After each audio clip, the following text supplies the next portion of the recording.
શાંતિ 2/7/2026 આજના મીઠા બાબાના મધુર મહાવાક્ય.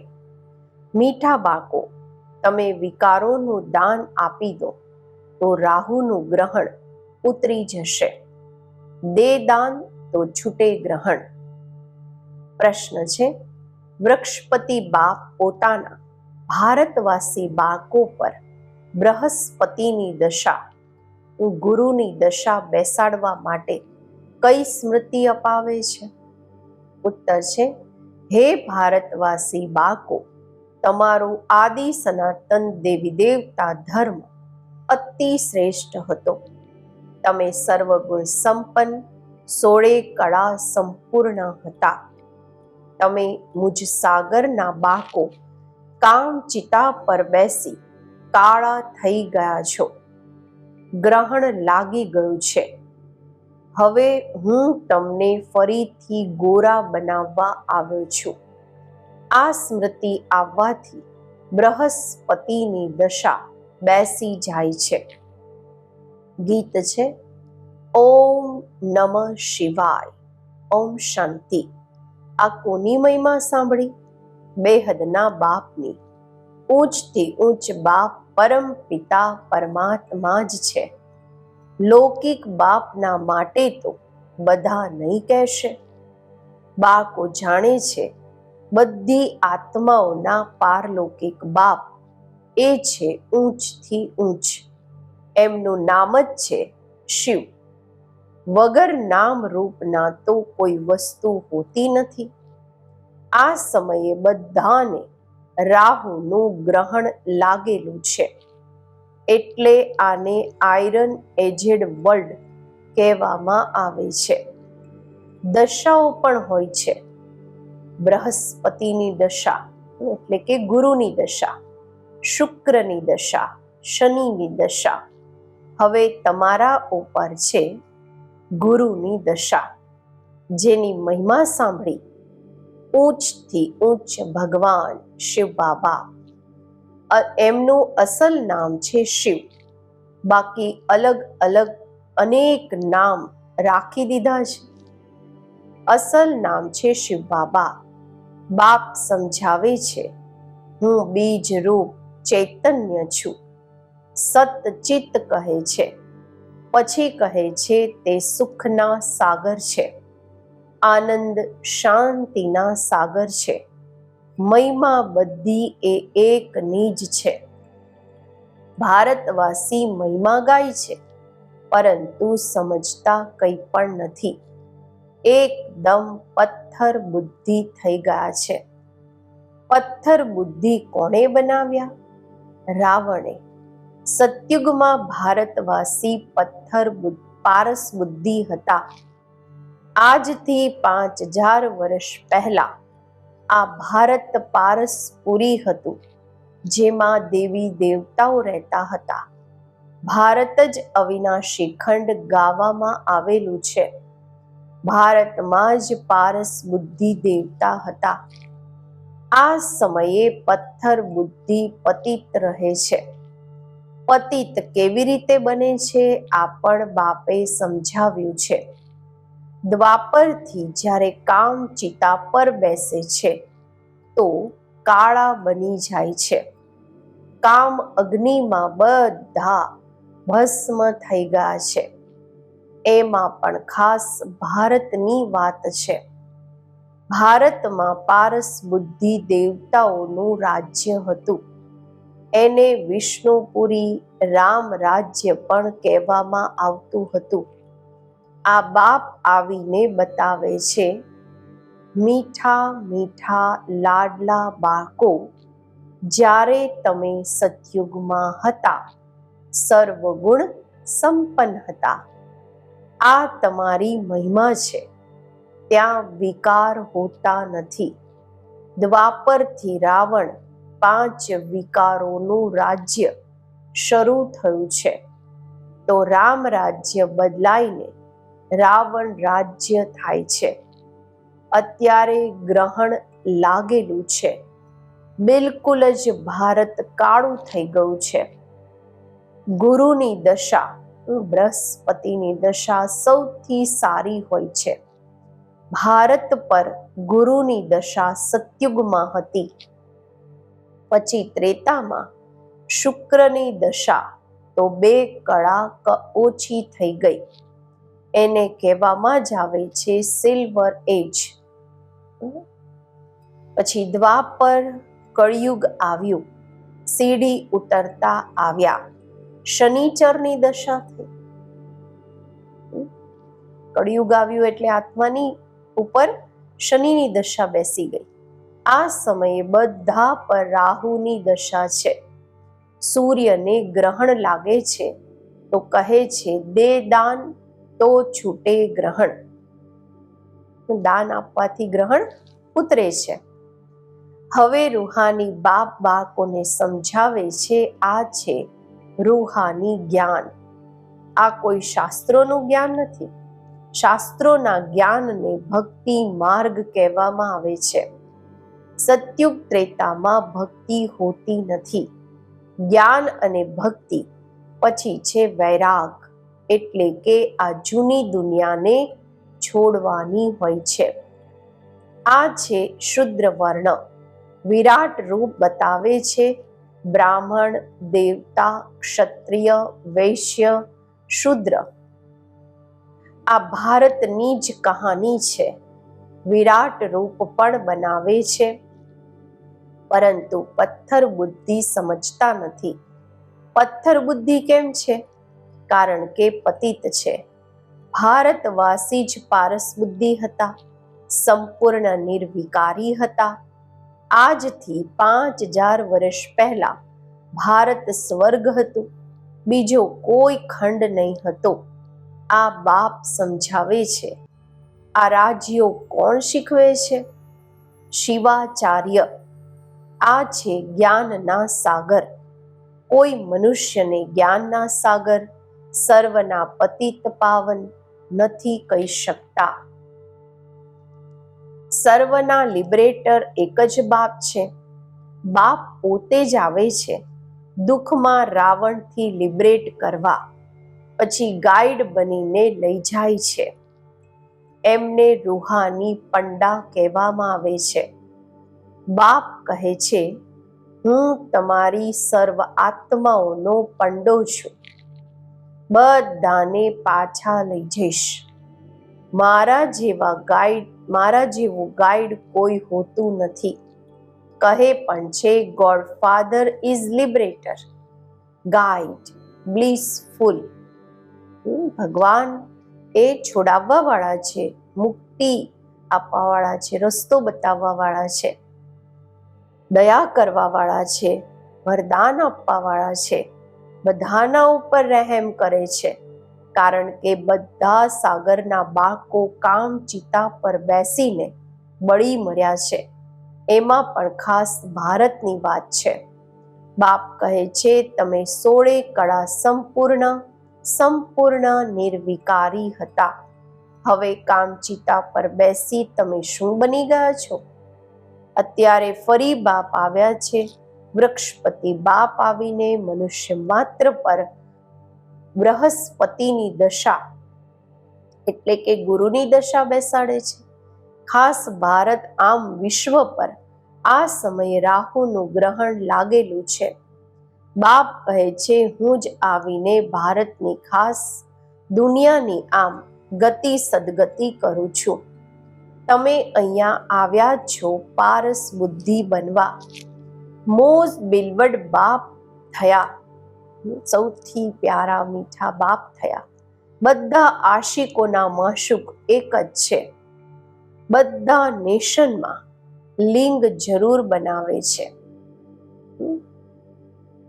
શિવલિંગ. કારણ કે બધાના બાપ છે. તમે દરેક ધર્મમાં જુઓ, બાબા કહે છે બધામાં લિંગ સ્વરૂપ બતાવ્યું છે. શિવના મંદિર ભારતમાં ઘણા છે, જેને શિવાલય પણ કહે છે. રહેવાનું સ્થાન સતયુગમાં છે દેવી દેવતા ધર્મના મનુષ્ય. પરંતુ તે ધર્મ ક્યારે હતો, એમનું રાજ્ય ક્યારે હતું, આ ખબર નથી. સતયુગની આયુ લાંબી લખી દીધી છે. બાપ બેસી સમજાવે છે તમારા ઉપર જ્યારે બૃહસ્પતિની દશા બેસી રહી છે 21 જન્મોના માટે, અત્યારે બેસી રહી છે.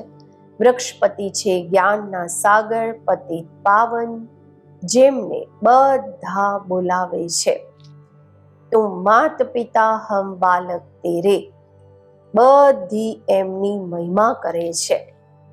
બરોબર સતયુગ ત્રેતામાં સુખ ઘનેરા હતા, જ્યારે કે બાપ હેવિનલી ગોડ ફાધર છે, સ્વર્ગના રચયિતા છે, તો જરૂર અમે પણ સ્વર્ગમાં હોવા જોઈએ. બાપ સમજાવે છે તમે બધા સ્વર્ગવાસી હતા, અત્યારે નર્કવાસી બન્યા છો. ભારતનો જ આદિ સનાતન દેવી દેવતા ધર્મ છે. જેમ ક્રિશ્ચન ધર્મના છે તે ક્રિશ્ચન ધર્મના જ ચાલી આવે છે. બાપ કહે છે તમે દેવી દેવતા ધર્મવાળા પોતાના ધર્મને કેમ ભૂલી ગયા છો, જ્યારે કે તમે દેવી દેવતા ધર્મના હતા. બાપ સ્મૃતિ અપાવે છે તમારો સૌથી શ્રેષ્ઠ ધર્મ અને કર્મ હતું. અત્યારે તમે નીચ, પાપી, કંગાળ બની ગયા છો. તમે છો જ દેવતાઓના પૂજારી, પછી પોતાને હિન્દુ કેમ કહેવડાવો છો? ભારતનો આ શું હાલ થઈ ગયો છે? જે દેવતા ધર્મના છે તે વિકારી બનવાના કારણે પોતાને દેવતા કહેવડાવતા નથી. બાપ કહે છે અત્યારે આ પતિત દુનિયાનો અંત છે. મહાભારત લડાઈ પણ ઊભી છે. ભગવાન વાચ, અમે તમને સતયુગના માટે રાજયોગ શીખવું છું. બાબા કહે છે હું તમને સતયુગ માટે રાજયોગ શીખવું છું. ભગવાન તો એક જ છે, અમે એમના બાળકો શાલિગ્રામ છીએ. બાપ કહે છે તમે જે પૂજ્ય હતા તે જ પૂજારી, ભગત બની ગયા છો. હવે ફરી જ્ઞાન લો છો પૂજ્ય દેવતા બનવાના માટે. પછી દ્વાપરથી પૂજ્ય પૂજારી બની જશો. તમે પૂરા 84 જન્મ લો છો. જેમણે 84 જન્મ લીધા છે તે આવીને બ્રહ્મા કુમાર કુમારી બનશે. બ્રહ્મા દ્વારા આદિ સનાતન ધર્મની સ્થાપના આ પણ ગવાયેલું છે. પ્રજાપિતા છે તો ઘણા બાળકો પણ હશે. એ તો જરૂર અહીંયા જ જોઈએ. કેટલી અનેક પ્રજા છે. આ બ્રાહ્મણોએ જ દેવતા બનવાનું છે.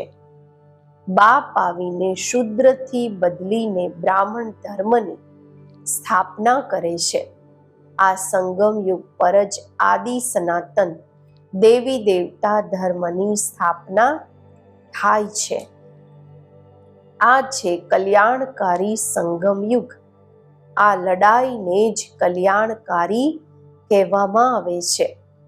આ વિનાશના બાદ જ પછી સ્વર્ગના ગેટ ખુલે છે. તમે અહીંયા આવ્યા છો સ્વર્ગવાસી બનવા અથવા વિષ્ણુપુરીમાં ચાલવા માટે. તમે તમારા બાળકો પર અત્યારે અવિનાશી બૃહસ્પતિની દશા છે. 16 કળા સંપૂર્ણ કહેવામાં આવે છે. પછી 2 કળા ઓછી થાય છે તો શુક્રની દશા કહેવામાં આવે છે.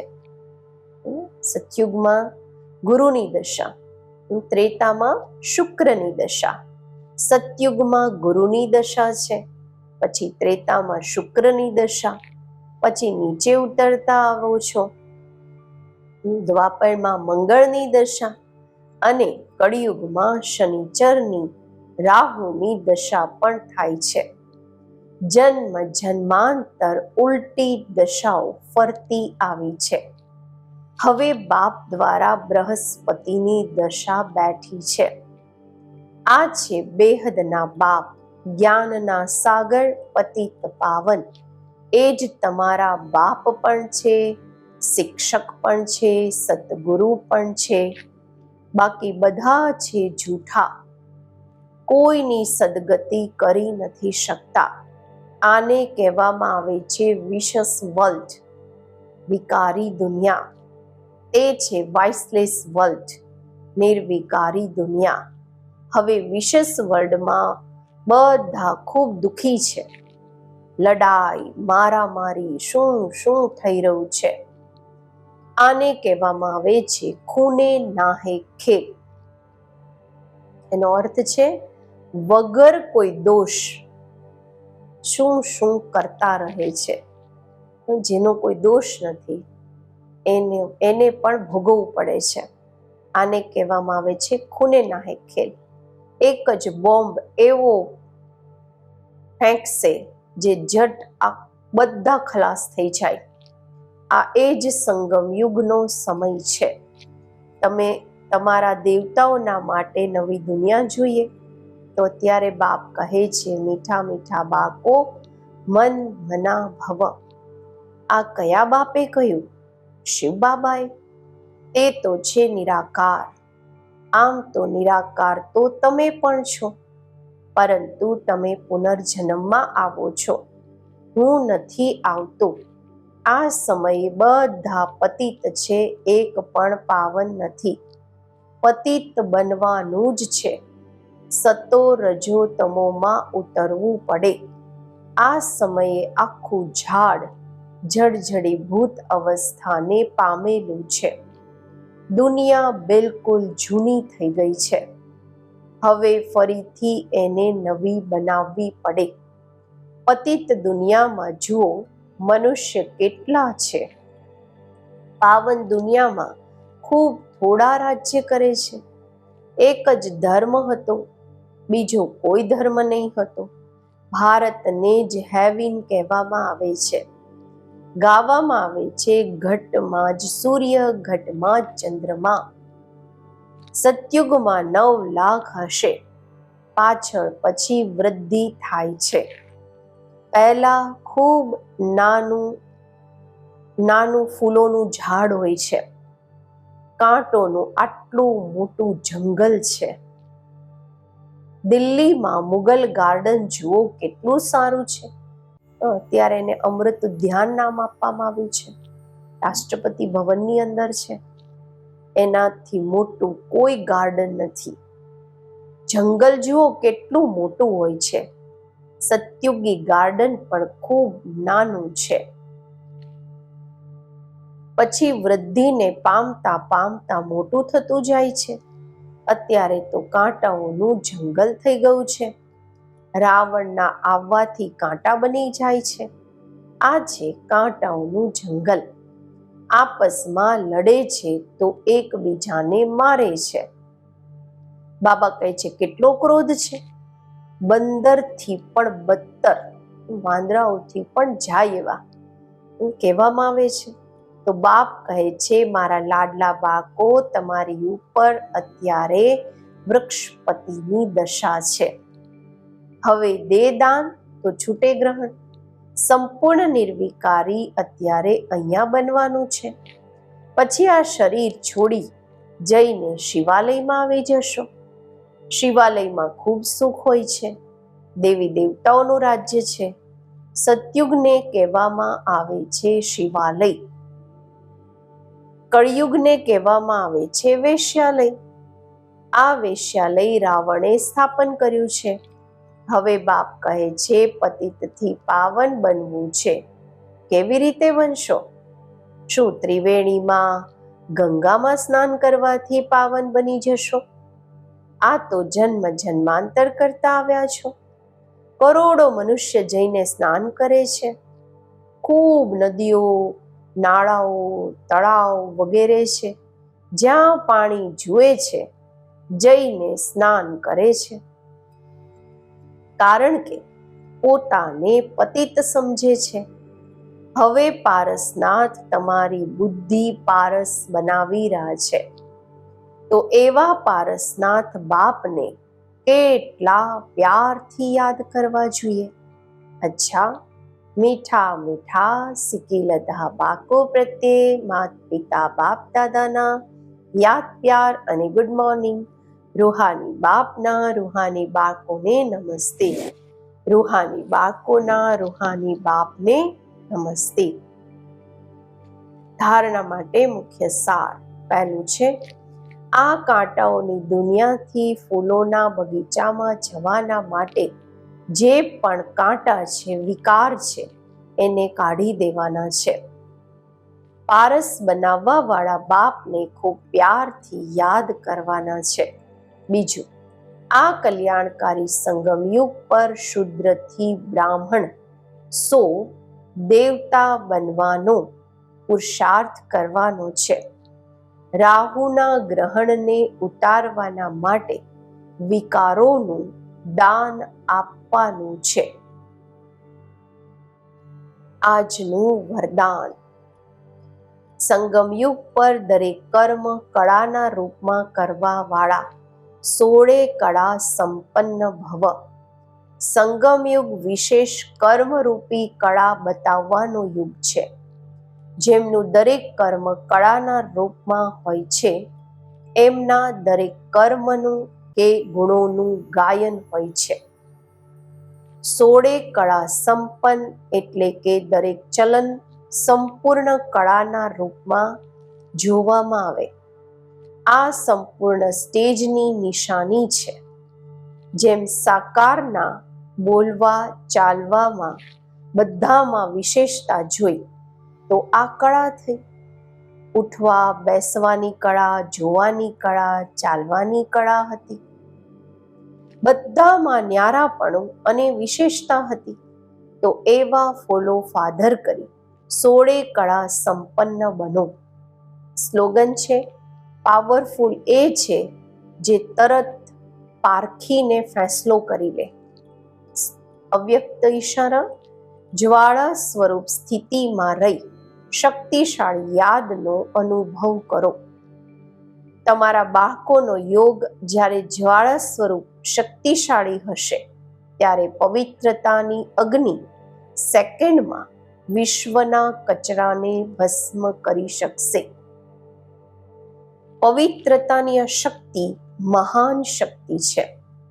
અંતમાં જ્યારે તમે સંપૂર્ણ પવિત્ર થઈ જશો, ત્યારે તમારા શ્રેષ્ઠ સંકલ્પના લગનની અગ્નિથી આ બધો કચરો ભસ્મ થઈ જશે. બાબા આજે કહે છે, પવિત્રતાની શક્તિ એ પવિત્રતાની શક્તિ અગ્નિનું કામ કરે છે, જેમાં વિશ્વનો કચરો ભસ્મ થશે. અને આ મહાન શક્તિ એ તમારા શ્રેષ્ઠ સંકલ્પની લગનની અગ્નિ, એમાં પણ બધો કચરો સમાપ્ત થઈ જશે. ઓમ શાંતિ.